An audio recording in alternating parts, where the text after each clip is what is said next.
Good morning, brew tubers. Time for another Brewday video. I kind of decided at the last minute this morning to brew some beer, and didn't really know what I wanted to brew. So I was looking through the yeast I had, and you know, I bought this Windsor yeast a while back. I pulled it out and they said, "Windsor, what kind of yeast are you?" And Windsor said, "You know, I'm pretty laid back. I don't eat much. You know, really I like to take it easy, and I've got a lot of character." So I got a Sharpie and a piece of paper and I wrote this down. Shut up, gato. Shut up. So 4.5 pounds 2-row, 2 pounds of Pilsener malt, ½ pound of Carastan, 1/4 pound of 80 Love Bong Crystal, 1/4 pound of roasted barley.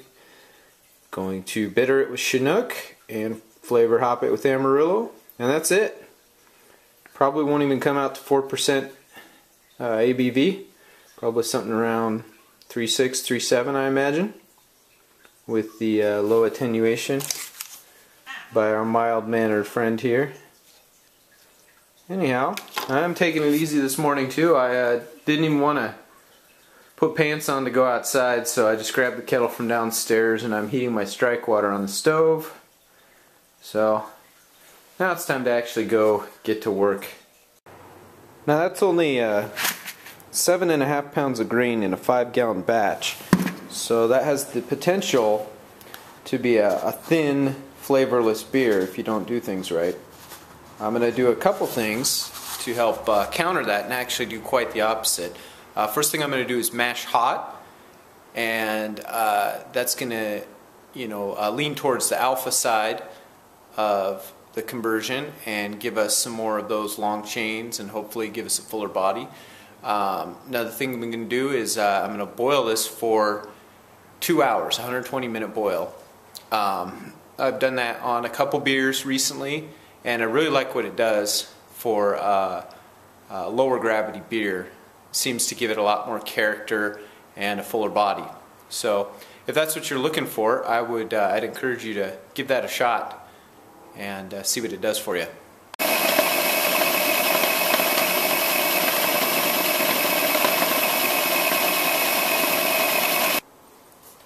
Alright, time to dough in. Gotta be careful with this little water not to knock the mash tun loose again while I'm stirring.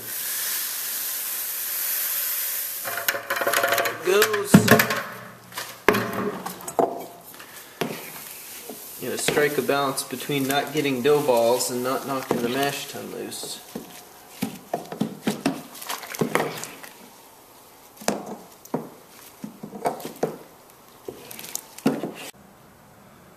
Right about 158, 159, which is about where I was shooting for. So that's a hot mash. To help hold temps, I've gone ahead and laid my foil over here early.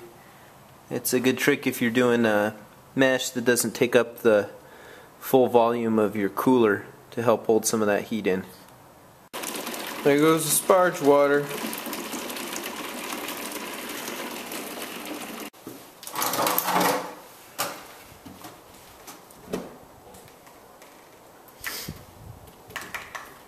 Alright, here come the first runnings.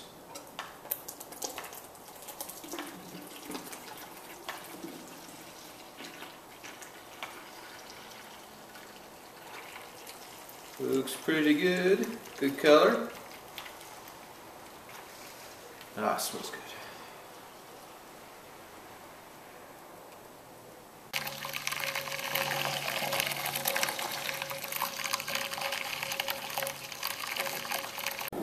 One thing I learned a while ago is that it helps to start heating your first runnings right when they're in the kettle and while you're sparging, because that shortcuts the time to the boil and it also stops conversion. So that's what I'm doing right now.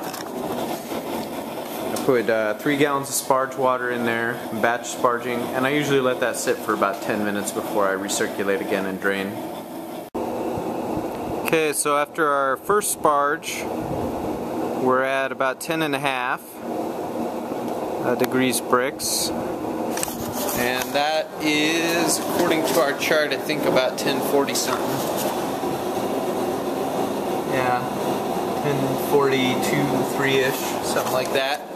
So I've got 2.5 more gallons in the mash tun waiting. I've got my first and second run-ins heating. And I'm shooting for a pre-boil volume of about 6.5 gallons at 1.036 as my pre-boil gravity, which is going to be something like 9 degrees. There we are, right on the nut. Getting close to boiling. Half an ounce of Chinook. There it goes. Alright, we got 10 minutes left, and you can see we boiled down quite a bit. Probably going to need to add water to get our target volume and gravity. And ready for the hop addition. Don't remember who, some genius posted a comment to help you keep from forgetting the Irish moss, just put it in with your late addition when you measure it out. So that's what I did. In it goes.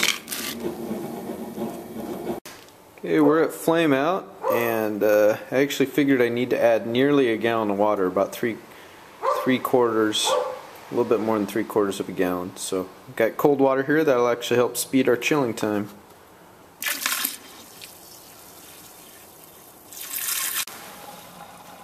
There it goes. Wound up at about 1043 for our gravity. Since this is such a low gravity beer, I'm not going to mess with rehydrating yeast. I'm not really too worried about it, since this is plenty of yeast to pitch by far. So I'm just going to sprinkle this on, and that's a trick. You can let your carboy sit in a bucket. That way, if you do get some foam over, it's not a big deal. It'll just go down into the bucket. Anyhow, good brew day. I'm off to do other things. Cheers.